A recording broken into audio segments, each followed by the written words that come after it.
الكريم أما بعد فأعوذ بالله من الشيطان الرجيم بسم اللہ الرحمن الرحیم. افتتاح کر رہی ہوں الہی تیرے نام سے، افتتاح کر رہی ہوں الہی تیرے نام سے، میں واقف نہیں ہوں آگے کے انجام سے. الہی یہ التجا ہے اگر تو کرم کرے، الہی یہ التجا ہے اگر تو کرم کرے، وہ بات دے زباں پر جو دل پر اثر کرے. میرا اساتذہ کرام اور میرے ہم مکتب ساتھیوں، السلام علیکم ورحمۃ اللہ وبرکاتہ. آج مجھے جس موضوع پر نقاشی کرنے کا موقع ملا ہے وہ ہے پردے کی اہمیت. میرے عزیز بہنوں، سب سے پہلے میں آپ کو سمجھا دوں کہ پردے سے کیا مراد ہے. پردے سے مراد عورت کا مکمل جسم کو ڈھانپنا اور ایک نامحرم مرد سے اپنے جسم کو چھپانا.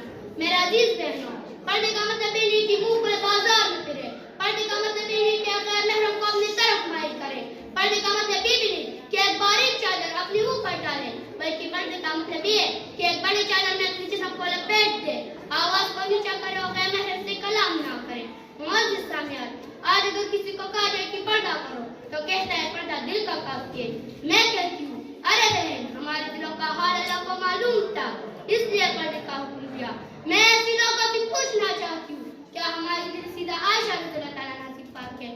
کیا ہمارے دل حضرت فاطمہ رضی اللہ تعالیٰ عنہا سے پاک ہے، جن کی گھروں میں قرآن اترتا ہے، جن کی گھروں میں جبرائیل آتا ہے، جن کی گھروں میں دنیا کے عظیم ترین انسان محبوب کبریا علیہ السلام رہتا ہے، جن کی باری میں رسول اللہ تعالیٰ عنہ کے الفاظ نازل ہوئے. ان سے اللہ تعالیٰ فرماتے ہیں کہ اے اصحاب، امہات المومنین سے پردے کے پیچھے مانگو، بے پردہ سوال مت کرو. ایک نابینا